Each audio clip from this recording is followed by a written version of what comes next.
Assalamu alaikum wa rahmatullahi wa barakatuh. Peace be upon the Muslims, peace to the Christians. Shalom to the Jews. And hello to everybody else. So I looked at different diets. You have the juice diets, you have the soup diets, you have the cleansing diets. Oh yes, she mentioned the caveman diet. I've learned about this caveman diet a month ago, and it was really interesting. So basically, and I searched it up, and I found out that the caveman diet is basically eating what our ancestors thousands of years ago used to eat. So only the foods that they had access to. So nothing that required any machinery, any special technology, nothing processed. That means no grains, nothing that needed to be boiled to get rid of the toxins. It was pure meat and veggies, and that is it. Because the whole idea of the caveman diet and the hunter's diet, in a sense, is that you want to get more energy out of it than the energy you put into it. To make it. So if you're taking energy to process food, that requires more energy for you to process it than you're going to get back from the processed food. From eating it. Therefore, just don't eat it. And a lot of people have found this diet very beneficial because they believed as structured or formed to adopt to that sort of eating style. Yeah. So that was the whole idea of the caveman diet. And another aspect of the caveman diet which I found interesting was that they believe that we as humans, we eat more than we need because our bodies are, structured to have a limited amount of food. Yeah. But I do have my criticism on this diet. I do believe that a lot of dairy and a lot of grains are good for us. And that's what we've learned in our science courses, our nutrition courses, etc. So, what do you think? What would you follow as a diet? Or what would you follow as your daily habits? After reading up about things like hadiths and stuff, foods that are mentioned in the Quran, I think what I call an Islamic diet, which is not an actual diet, I think that's the best way to go. Although I'm a Muslim, I do want to have an unbiased look on this diet. Oh no, this is totally unbiased. Do the research. So I tried to look at different aspects in our religious practices to see whether they actually do have benefits or are we following them blindly. So, as we all know, the most primary aspect of a Muslim diet is halal meat. Most Muslims consider halal meat that has the word of Allah. Or Bismillah, sublimation. Yeah. And that animal that is slaughtered in the name of Allah.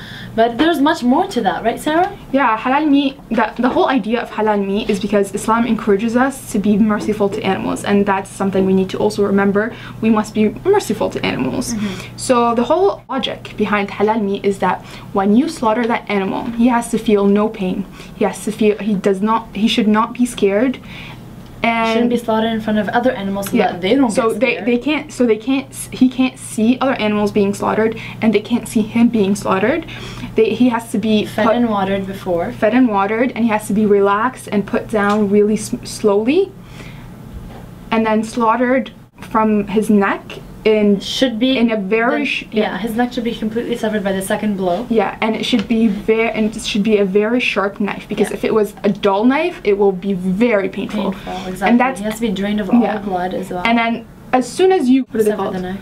Yeah, the blood will naturally flow outwards. So therefore, the meat that you're eating, or the meat that will be used for food, will be completely emptied of blood. But then I realized, you know what, it's more than saying the name of God. It's not about that. The logic behind halal meat is for the, I'm compassionate for animals. I have empathy for them. Yeah, after watching things like Food Inc., you just don't want to eat meat anymore ever. But then you learn, there are other alternatives. As females, we're supposed to have we're two allowed servings to eat, of meat more a week. meat than men do, because we're just naturally almost anemic, all of us. Yeah. So, and men should have less meat, and which is completely different from what our culture or society preaches. We're only supposed to eat just enough to keep us going through the day. A third of our stomach with food, a third with water, and leave a third for air.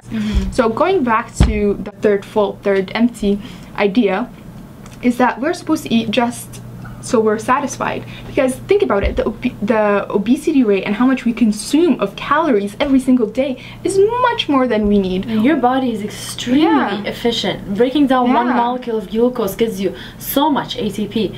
You know how efficient your body is in getting energy out of food. You do not need to be even nearly full. If you guys don't think a third of your stomach full of food is going to give you enough nutrients, we're going to tell you exactly which foods are going to give you exactly even more than enough nutrients. And of what you need, your daily recommended dose. I was fascinated by the Islamic diet, and I did, you know, search into it. You know, we were all raised by our parents that are always mentioning certain things about certain foods, you like must eat honey and you must eat pomegranate, and we never understood why. It's like, oh, it's mentioned in the Quran, okay, what's the big deal? So I did my research, and I realized that these fruits and fruits reference and food reference are extremely important for the human body to function. For example, there's this element in the human body, it's a protein that contains a lot of sulfur and zinc, and it helps us basically, it's called MT for short form, and it helps us with our metabolism, and it strengthens our heart and our breathing. And this MT also prevent, you know, signs of aging. And it was found by our Japanese research team that this MT was primarily found or only found in olives and figs. And to you Muslims, we all know the chapter in the Quran with Tini wa Zaytun, which I was mind blown by. So apparently MT, which is the chemical, which is the protein that is needed in our body, will be completely beneficial if the olives and figs are mixed together. So there's a certain ratio or something? You're supposed to eat in ratio for you to benefit from the MT present within these food sources. 1 fig to 7 olives. And get this. In the Quran, the olive was mentioned once, and the fig was mentioned 7 times. Isn't that? There's your ratio. Yeah. Mind-boggling. My skin was crawling. It wasn't just the figs and the olives. It was also the honey. Honey and dates and pomegranates. Dates and pomegranate, yeah. We all know honey, we all know its antibacterial properties. We're all told by our parents to obsessively eat honey if you're sick, and they're not completely wrong. I mean, there's many hadiths about it, like the Rasul used to love honey. It used to be his favorite. So, there is an ayah in the Quran, I don't know the full part of it, but I know it talks about honey, and it says, فِيهِ شِفَاءٌ لِلنَّاسِ. Just translate that. It means it's a remedy for illnesses. Yeah, for humanity. At a concentration of 30 to 50%, so 30 to 50% undiluted, right? Pure honey.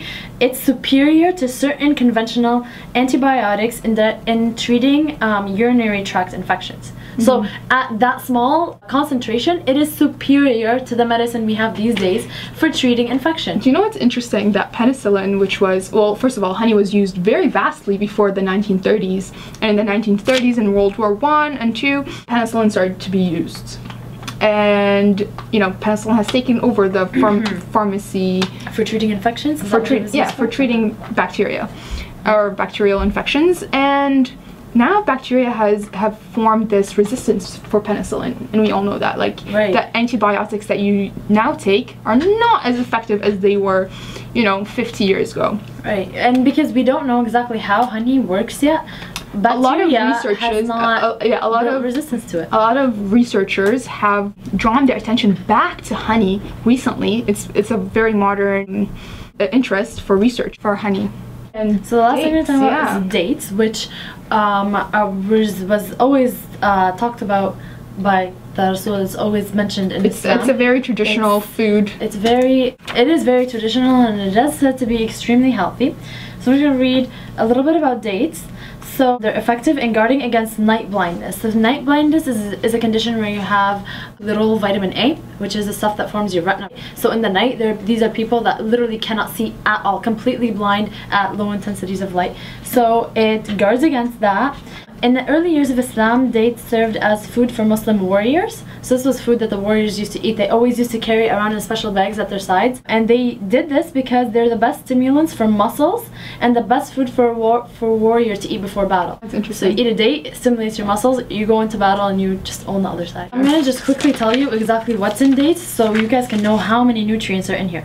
So they contain oil, calcium, sulfur, iron, potassium, phosphorus, manganese, copper, and magnesium. So in other words, one date satisfies the minimum requirements of a balanced and healthy diet. So go eat your dates. 1/3 of your stomach needs to be full. I don't know about you guys, but I want to fill it with 1/3 of dates. That sounds fantastic. I can't wait to hear your feedback. Yes, and please tell us what you would want to hear for topics, because we want to give you what you want to hear. And you guys gotta tell us what that is. And call in to win a free shirt with us. A very comfortable shirt. You guys are giving out a free shirt next week, right? Yes. So subscribe to our YouTube page and share. and like.